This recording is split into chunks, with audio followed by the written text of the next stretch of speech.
प्रथम एक वीडियो चाइ लो और चिया सीड्स और चिया सीड, लेमन वो- डाल के। अच्छा, तो ये किया आपने 7 दिन और इसके बाद क्या रिजल्ट निकला? 8 kg मेरा वेट लूज हुआ था। 700 एक्सेलेंस की जो ये जर्नी थी कल वो मेरी ख़त्म हो गई है और आज मैं आप लोगों को इसका रिजल्ट दिखाऊंगी और आप लोगों को तो मेरा पहला जो वेट था वो दिखा ही। अब मैं आप लोगों को अभी की वेट दिखाऊंगी और इसके दौरान मुझे कोई भी तकलीफ नहीं हुई। कुछ लोग बोल रहे थे कि इतना ज़्यादा अंडे खाकर आपको कुछ हो जाएगा, लेकिन मुझे कुछ भी नहीं हुआ। अंडे की जो व्हाइट पार्ट है उसको खाना पड़ेगा। आज मैं आप लोगों को मेरी रिजल्ट दिखाऊंगी, ठीक है? तो चलो।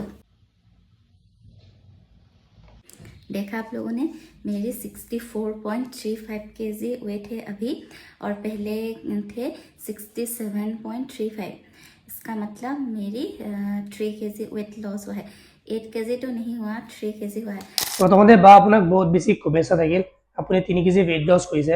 আই হোপ কি আপুনি সুস্থ আছে, ভালে আছে। তো মই আপোনাক মেইনলি কিছুমান কথা বুজাই দিব খোজো আপোনাৰ লগতে আৰু বেলেগ মানুহক কিছুমান সাইন্টিফিক কথা বুজাই দিব খোজো। ইন্টাৰনেটত আপুনি নিশ্চয় শুনিছে বা চাইছে যে 7 দিনত 8 কেজি weight loss কৰা, কিন্তু প্ৰশ্নটো হৈছে এটো খসা নে মিছা। আজিৰ ভিডিঅ'ত আমি সায়েন্স অনুসাৰে এটো বুজিম। সায়েন্সে কি কয়, মানুহৰ শৰীৰত 1 কেজি ফেট লস কৰিবলৈ প্ৰায় ৭,৭০০ ক্যালোৰি ডেফিসিট লাগে। মানে যদি আপুনি 8 কেজি ফেট লস কৰিব খোজে তেনেহলে প্ৰায় ৬০,০০০ ক্যালোরি ডেফিসিট লাগিব। কিন্তু 7 দিনত এটো প্র্যাকটিক্যালি পসিবলই নহয়। তেন্তে 7 দিনত ওজন কিয় কমে? যদি কোনো মানুহে 7 দিনত 5 পৰা 8 কেজি ওজন কমাইছে তেনেহলে সেইটো ফেট লস নহয়, সেইটো হয় ওয়াটার লস, গ্লুকোজেন স্টোর কমি যায় আৰু মাসল লস। হেয়া কিছুমান পিছত আকৌ ওজন বাঢ়ি যায়। এতিয়া ইমান ক্ৰেশ ডায়েট কৰিলে কি ক্ষতি হ'ব পাৰে? এক্সট্ৰিম ডায়েট বা ক্ৰেশ ডায়েট ফলো কৰিলে শৰীৰত বহুত সমস্যা হ'ব পাৰে আৰু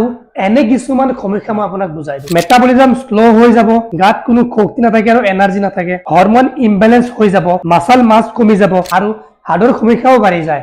যদি হাড়ৰ সমস্যা হৈ যায় তেনেহলে আপুনি কি কৰিব? হেয়া এই ধৰণৰ ৰেপিড weight loss কৰা মানে বহুত ডাঙৰ ক্ষতি হ'ব পাৰে। তেনে হেলদি weight loss কেনেকৈ কৰিম? সায়েন্স মতে হেলদি weight loss হৈছে প্ৰতি সপ্তাহে 0.5 পৰা 1 কেজি বেলেন্স ডায়েট, এক্সাৰসাইজ আৰু প্ৰপাৰ স্লিপ। এইটো প্ৰসেস স্লো হলেও লং টাৰ্ম ৰেজাল্ট দিব। বা আপোনাক কৈছো এটা কথা মনত ৰাখক, 7 দিনত 8 কেজি weight loss মানে ফেট লস নহয়। সুস্থ আৰু ফিট থাকিবলৈ স্লো আৰু সাস্টেইনেবল মেথড অনুসৰণ কৰাটো সঠিক পথ। যদি আপুনি ফিটনেস আৰু নিউট্ৰিশনৰ বিষয়ে সায়েন্স মতে জানিব খোজে তেনেহলে চেনেলটো সাবস্ক্ৰাইব কৰি দিব।